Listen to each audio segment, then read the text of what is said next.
Noong December 5, 2004, na-hire ako bilang security consultant sa Ako Bicol Party List or AKB kay Congressman Saldico. At nasimula ng duty ko kay Congressman Saldico. Bawat umaga, nagre-report ako sa BGC sa Horizon, sa Bonifacio Global City, kung saan nakatira si Kong Saldico. Tuwing may duty at detailed ako sa basura, it means itong basura,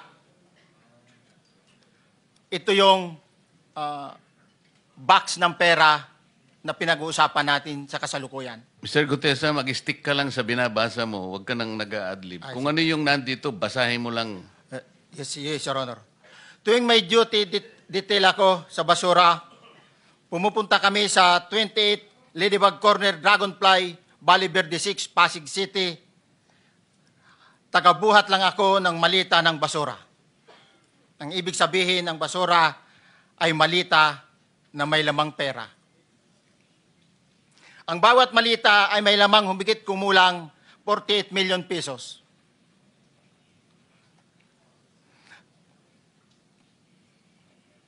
Ang bawat malita ay may post-it na nakadikit na nakasaad kung magkano ang laman ng bawat malita. Tuwing may duty detail sa basura, may pumupunta na tao na magde-deliver ng basura at nire-receive ni John Paul Estrada at Mark Tiksay. Ang mga executive assistant ni Congressman Saldico at sila ang mga detailed sa mga ganyang activities. Ang mga nangyayari kapag duty kami sa basura, kalimitang dinadala sa bahay ni Congressman Saldico sa Valle Verde 6 at tinatanggap naman ni Mark at ni Paul. Pagkatapos naming may baba ang nasabing basura, ipinapasok sa bahay ni Congressman Saldico sa Valle Verde 6 at binibilang ni Mark at ni Paul. Alam ko na ang laman ng malita ay pera sapagkat nakita ko si Paul na binuksan ang malita at inilabas ang laman para bilangin. Ang isang ehemplo na nagdala ng pera ay si Congressman Eric Yap ng AXIS Party List.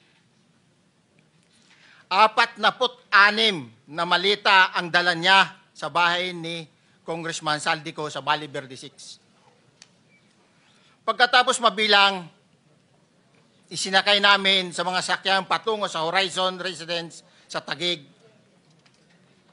At dumiretso kami sa basement upang may baba ang nasabing basura. Bago ibaba ang nasabing basura, ito... Merong napuputol sa binabasa mo eh. Huwag kang magmadali. Huwag kang magmadali. Naputol na... Ulitin mo yung paragraph 20. Wala na akong... Hindi ko makita na putol na siya.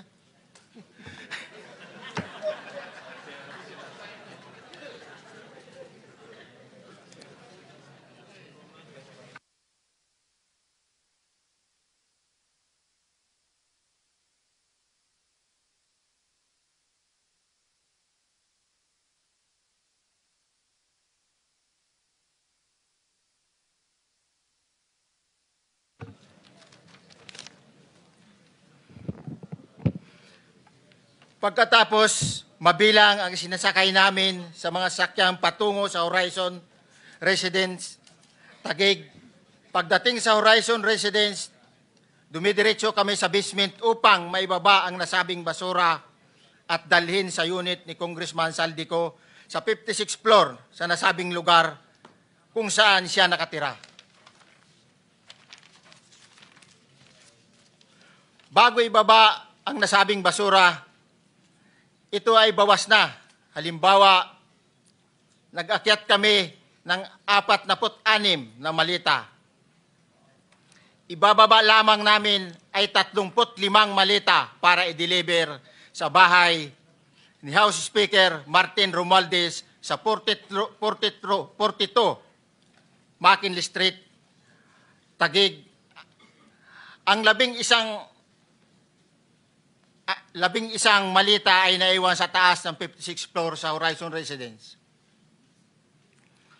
Humigit kumulang 3 beses ako mismo ang nag-deliver ng basura sa bahay ni Congressman Saldico, sa Horizon Residence at sa mga bahay ni Speaker Romualdez sa 42 Mackenzie Street, Taguig. Mas maraming pagkakataon na nagde-deliver kami ng basura sa bahay ni Speaker Romualdez at sa bahay ni Congressman Saldico dahil iba-iba kaming mga nakadetailed na close-in, backup at advance party na nagkakaroon ng rotation. Sa huli, ako po ay nagnanais na mapasailalim sa Witness Protection Program dahil alam ko po nanganganib ang buhay ko at ang aking pamilya sa ginawa kong paglalahad na ito. Sa katotohanan na ang lahat ay nilagdaan ko, ang salaysay na ito ay kusang loob at walang anumang pamimilit at bunsod lamang ng hangarin matulungan ang ating bansa. Ito po ay nilagdaan ko, Your Honor. Thank you, Orly. Before you proceed, meron lang ako papakitang litrato sa iyo. No? I-confirm mo, kasama na rin si Bryce, kung yan ba si Paul na binabanggit mo. I confirm, Your Honor. Yun nga po, Your Honor. Siya po. Okay, so, yeah, for the record, andito po yung litrato nung binabanggit na si Paul. Ang palyado nito.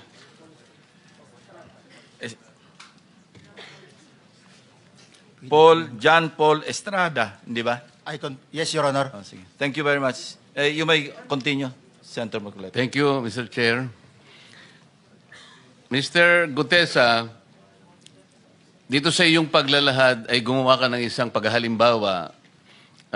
Inihalimbawa mo si Congressman Eric Yap, ngunit isang tagpo lang yun eh. Ikaw ay na-hire ni Representative Saldico, sabi mo rito, ay December 5, 2024 pa. Yes, Your Honor. Sa pagkakaalam mo, mga ilang beses kayong gumagawa ng bagay na ito. Ibig sabihin, yung pagdi-deliver ng pera, sa natatandaan mo, gaano kadalas ang pagdi-deliver? Kasi ang ginawa mo kanina ay isang example lang. Pwede mo bang ipaliwanag? Your Honor, minsan kasi pag-duty kami, ang actual ko na delivers talaga sa bahay ni Congressman Romualdez is 3. Tapos pag may duty kami, nagkakaroon ng detailed. Minsan namumonitor ko doon sa group chat namin, may basura tayo deliver. Minsan namumonitor ko siya is 3 times a week ang delivery doon sa Forbes, sa bahay ni Kung Romualdez. Yung pera minsan nanggagaling lang doon sa Horizon sa taas, ibinababa. Tapos may detail lang na tao, namumonitor ko naman sa GC namin. Kaya nalalaman ko yung movement ng tropa, kung ano yung sinasabing basura ng delivery. So yung delivery o yung movement ng tropa nagaganap average 3 times a week. 3 times a week, Your Honor. Nagsimula noong December 2024. Yes, Your Honor. Hanggang ngayon ba ay naglilingkod ka pa kay Representative Saldico? Sa kasalukuyan po ay nag-resign po ako noong August 5, itong taon po na ito. So, maliwanag ba ang ibig mong sabihin para sa kapulungan ito ay nag-a-average ng 3 beses sa loob ng isang linggo ang pagdi-deliver ng pera kay Representative Saldico at tuloy-tuloy naman doon sa bahay ni former Speaker Martin Romualdez sa ganong rate, ganong beses, 3 beses sa loob ng isang linggo. Yes, Your Honor. Magmula December 2024 hanggang ikaw ay mag-resign noong August 2025, this year. Yes, Your Honor.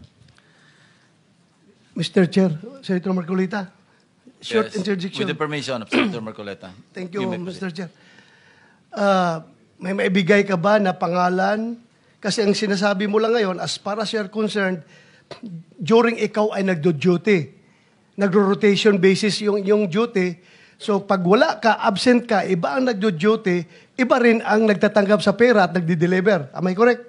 Senator De La Rosa, may I just remind you na isang follow-up. Pero kung gusto mo ituloy at pahig si Senator Marcoleta, naka-charge sa oras niya yung mga susunod na tanong. Okay? Okay lang. Okay lang. Sige, boss. Meron Nahirap lang pa naman namang- ako sa iyo. Go ahead. Meron ka pa namang 4 na minuto pa mahigit yan. Yes, sir. So, sige. Very quick lang. So, pag hindi ka duty, may ibang nag-deliver ng pera kay Saldico at kay Speaker Romualdez. Pag nangyayari yan, sir, pag hindi ako duty, may makadetail talaga sa basura na yan. Pero ang authorized lang na mag-deliver at mag-receive niyan is yung 2 tao na binanggit ko, which is John Paul Estrada and Mark Tiksay. Okay. Thank you, Mr. Chair. Thank you, Senator Marcolita. Mr. Gutesa,